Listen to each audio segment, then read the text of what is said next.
ওয়ালাইকুম। আপনাদের সকলকে শুভেচ্ছা জানাচ্ছি। আমরা আগস্ট মাসের প্রথম সপ্তাহে অবস্থান করতেছি। আগস্ট মাস সারা পৃথিবীর মানুষের কাছে একটি শোকাবহ, একটা শোকতাপের মাস, আহাজারির মাস। বাংলাদেশের জন্য তো একটি অভিশপ্ত মাসের মতো। যদিও এই মাসে অনেক মানুষ জন্মগ্রহণ করে, অনেক মানুষের অনেক ভালো ভালো কাজ হয়, কিন্তু ইতিহাসের কলঙ্কিত ঘটনাটি এই মাসেই ঘটেছিল। 1975 সনের 15ই আগস্টের কালো রাত্রিতে হাজার বছরের শ্রেষ্ঠ বাঙালি, বাংলাদেশের মুক্তিযুদ্ধ ও স্বাধীনতা সংগ্রামের মহান নায়ক, মানুষের অধিকার প্রতিষ্ঠার আন্দোলনের মহান নেতা, স্বাধীন সার্বভৌম বাংলাদেশের স্থপতি, জাতির পিতা বঙ্গবন্ধু শেখ মুজিবুর রহমানকে রাতের অন্ধকারে নৃশংসভাবে জাতীয় বিশ্বাসঘাতকেরা সপরিবারে তার নিষ্পাপ শিশু রাসেল সহ হত্যা করেছিল। আমরা শোকাহত, মর্মাহত। যখনই আগস্ট মাস আসে তখনই বাঙালি জাতির সামনে চলে আসে ইতিহাসের এই ঘৃণ্যতম ন্যাক্কারজনক ঘটনা। কিভাবে একটি দেশের স্বাধীনতার স্থপতি, মানুষের অধিকার আদায়ের আন্দোলনের লড়াকু নেতা, যিনি তার জীবনের যৌবন কারাগারে কাটিয়েছেন, অহর্নিশ মানুষের ভালোর কথা ভেবেছেন, মঙ্গলের কথা ভেবেছেন, গণতন্ত্রের কথা, গণতান্ত্রিক অধিকারের কথা, স্বাধিকার স্বায়ত্তশাসনের কথা ভেবেছেন, শোষিত বঞ্চিত নিপীড়িত মানুষের জীবনমান উন্নয়নের কথা ভেবেছেন, মানুষের মুখে হাসি ফোটানোর চিন্তা করেছেন, সেই মানুষটিকে সেই দেশেরই কিছু কুলাঙ্গার লোক কিভাবে হত্যা করতে পারল, সেই কথাটি মনে করে সেটা ভেবে লজ্জায়, ঘৃণায় আমাদের খারাপ লাগে। এবং বঙ্গবন্ধুকে এভাবে নৃশংসভাবে হত্যা করার পরে এই গোটা দেশটাকে একটা বুটের তলায় পিষ্ট করা হয়েছে, গণতন্ত্রকে পদদলিত করা হয়েছিল। সুদীর্ঘ দিন বাংলাদেশের মানুষের কথা বলার অধিকার ছিল না, মানুষের আত্মনিয়ন্ত্রণের অধিকার ছিল না, মানুষের মত প্রকাশের স্বাধীনতা ছিল না। গণতন্ত্র হারা মানুষ অনেক কষ্ট করেছে, আবার অনেক সংগ্রাম করেছে। দীর্ঘদিন পরে এখন বঙ্গবন্ধুর কন্যার নেতৃত্বে বাংলাদেশে একটি গণতান্ত্রিক সরকার প্রতিষ্ঠিত হয়েছে ঠিকই, কিন্তু জাতি বঙ্গবন্ধুর এই অভাবকে কখনো ভুলতে পারেনি। বঙ্গবন্ধুর মৃত্যুটা যদি স্বাভাবিক হতো, বঙ্গবন্ধুর মৃত্যুটা যদি সেই পাকিস্তানি শাসক গোষ্ঠী তাদের কারাগারে জিন্দানখানায় হতো, পাকিস্তানি স্বৈর শাসকের বিরুদ্ধে আন্দোলন করতে গিয়ে তারা যদি হত্যা করত, তাহলেও বোঝা যেত, একটা প্রবোধ মেনা যেত। কিন্তু বাংলাদেশের মানুষ, যাদের জন্য বঙ্গবন্ধু জীবন দিলেন, যাদের জন্য বঙ্গবন্ধু সারা জীবন ত্যাগ তিতিক্ষা করলেন, সংগ্রাম করলেন, নিজের স্ত্রী পুত্র পরিজনকে ছেড়ে, সংসার পরিবার ছেড়ে, সব কিছু মোহ ত্যাগ করে যিনি উদয়াস্ত অহর্নিশ মানুষের ভালোর চিন্তা করলেন, সেই দেশের মানুষগুলি কিভাবে বঙ্গবন্ধুর মতো নেতাকে হত্যা করে? এটি একটা অবিশ্বাস্য ঘটনা। পৃথিবীর ইতিহাসে এটি একটি বিরল কলঙ্কজনক অধ্যায়। বাঙালি জাতির এই কলঙ্ক হয়তোবা ধীরে ধীরে সে হত্যাকারীদের বিচারের মধ্য দিয়ে মোচন হয়েছে, কিন্তু এখনও আমাদের অন্তরাত্মা শুকিয়ে যায়, আমাদের নিজেদের মধ্যে একটা অপরাধ বোধ কাজ করে, আমরা স্বস্তি থাকতে পারি না, আমাদের ভালো লাগে না।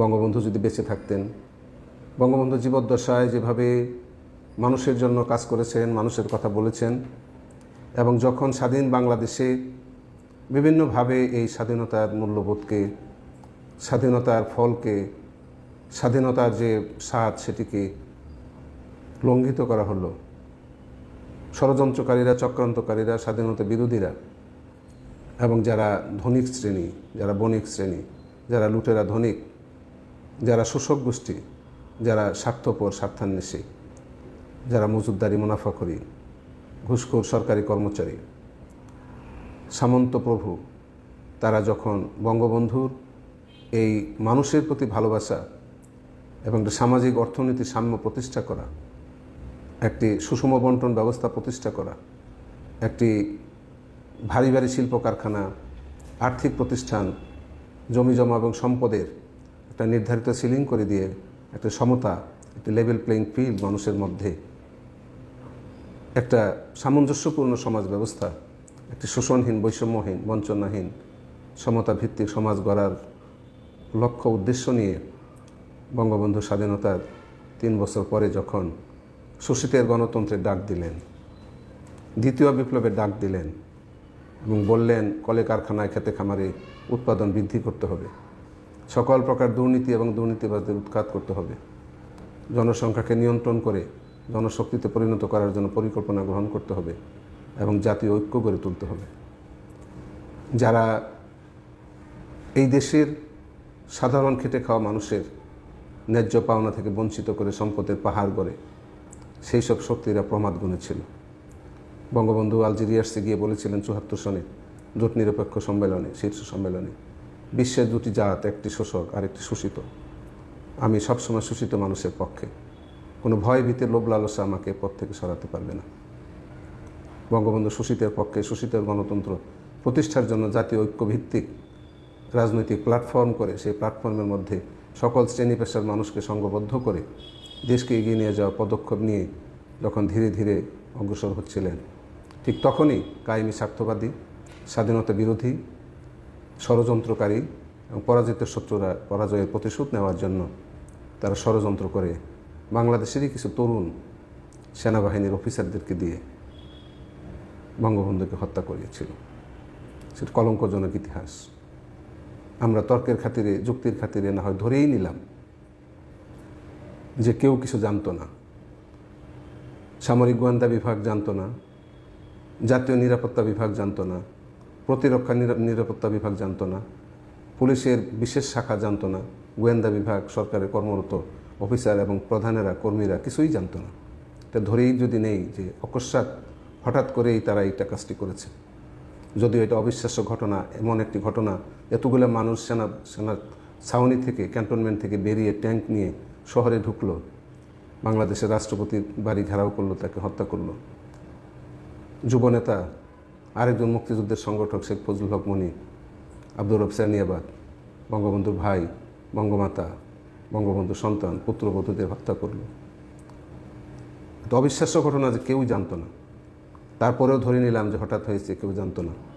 ঘটনাটি যখন শেষ রাতের দিকে ঘটল, সকালবেলা সামরিক বাহিনী, সেনাবাহিনী প্রধান, বিমান বাহিনী প্রধান, নৌবাহিনী প্রধান, বিডিআরের প্রধান, পুলিশের প্রধান এবং ঢাকা ক্যান্টনমেন্টের যে স্টেশন হেডকোয়ার্টারে যাদের দায়িত্ব ছিল, যাদের নেতৃত্বে, যাদের কর্তৃত্বে সেনাবাহিনী পরিচালিত হতো, তারা কেন এই 2-1 কর্নেল এবং মেজরের কে নিয়ে সংঘটিত ঘটনার প্রতিরোধ গড়ে তুলে তাদেরকে কেন শাস্তির আওতায় নিয়ে এসে চেইন অফ কমান্ড ভাঙার অপরাধে, দেশদ্রোহিতার অপরাধে এবং জনগণের নির্বাচিত প্রতিনিধি, দেশের রাষ্ট্রপ্রধানের জীবনের নিরাপত্তা দেওয়ার দায়িত্ব, সংবিধানের নিরাপত্তা বিধান করার দায়িত্ব যেখানে সেনাবাহিনী সহ আইন শৃঙ্খলা বাহিনীর, তাদের প্রধানেরা, উপপ্রধানেরা,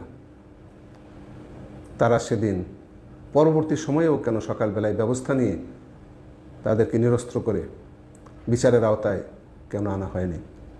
সংবিধান অনুযায়ী রাষ্ট্রপতি ইন্তেকাল করলে উপরাষ্ট্রপতি রাষ্ট্রপতির দায়িত্ব পালন করবে।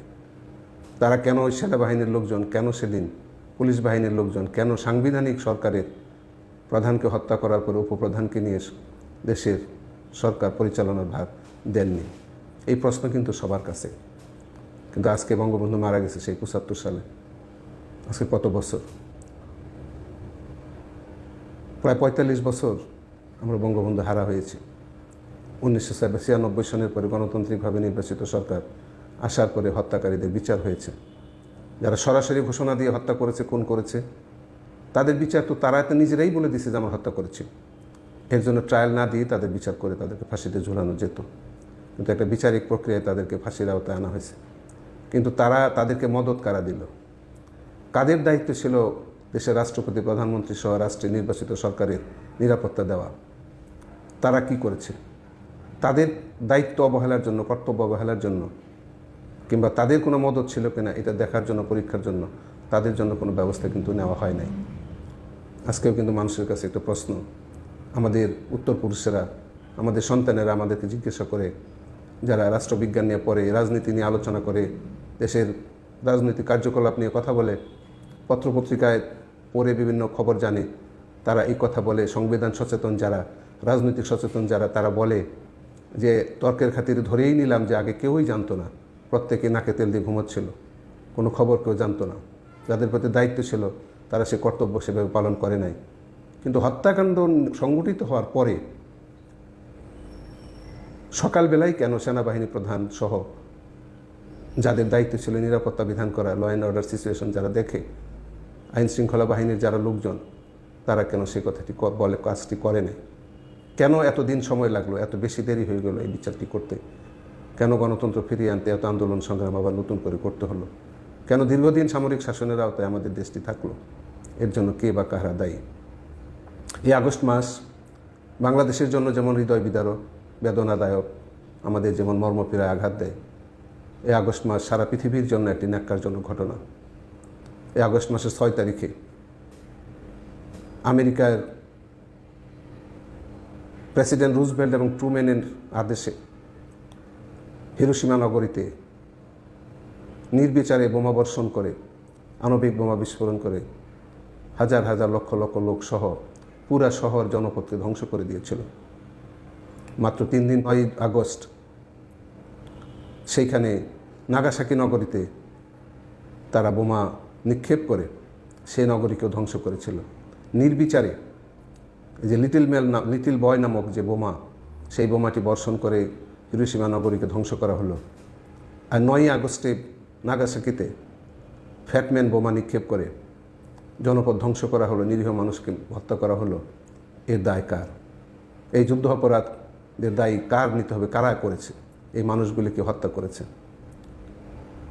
তারা শিক্ষায় শিক্ষিত হয়ে বোমা বানিয়ে নির্বিচারে মানুষকে হত্যা করেছে। 15 আগস্ট বঙ্গবন্ধু মারা গেলেন। ঠিক অনেক বছর পরে আবার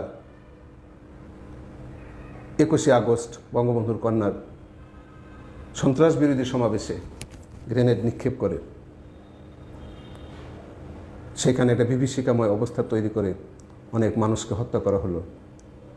শাহাদত বরণ করলেন আমাদের আরেকজন জননেত্রী আইভি রহমান।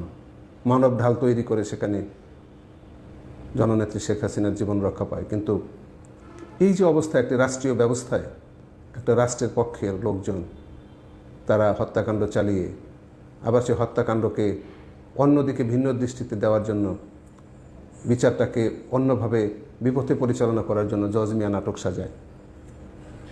দেশের নেতা, দেশের প্রধানমন্ত্রী, দেশের সরকার যদি এইভাবে মানুষকে ভুল পথে পরিচালনা করে এবং সেই কাজে যদি জাতীয় নিরাপত্তা বিভাগ জড়িত থেকে নাটক সাজিয়ে বিচারকে বিলম্বিত করে, বিতর্কিত করে, তাহলে সেই দেশ, সেই জাতি, সেই দেশের মানুষ, সাধারণ মানুষ কিভাবে কার কাছে আস্থাভাজন হয়ে বসবাস করবে?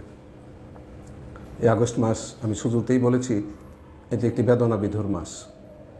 আমাদের বিশ্বকবি কবিগুরু রবীন্দ্রনাথ ঠাকুর এইরকমই একটি আগস্ট মাসের 6 তারিখে তার মহাপ্রয়াণ হয়েছে। রবীন্দ্রনাথের আগে এবং রবীন্দ্রনাথের পরে হাজার হাজার লক্ষ লক্ষ বাংলা সাহিত্যের কবি, সাহিত্যিক এসেছে, কিন্তু রবীন্দ্রনাথ আমাদের কাছে গুরুদেব এবং সব সময়ের জন্য, প্রতি মুহূর্তের জন্য কিন্তু রবীন্দ্রনাথ আমাদের কাছে খুবই প্রাসঙ্গিক।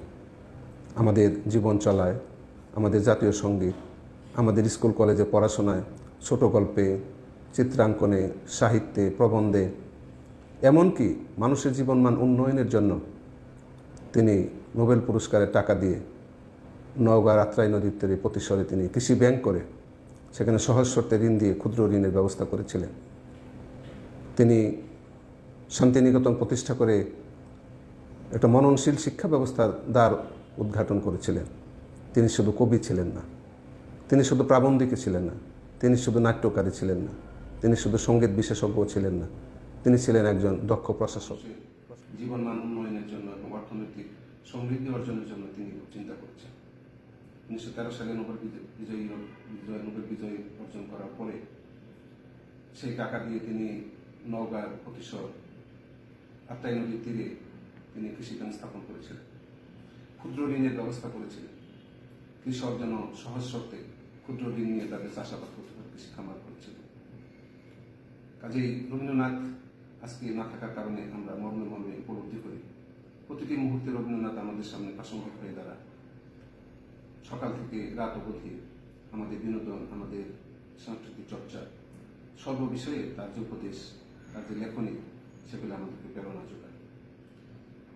আরেকজন মহামানব আমাদের জাতীয় কবি কাজী নজরুল ইসলাম, তিনি এই মাসের 29 তারিখে আগস্টে মারা গেছেন।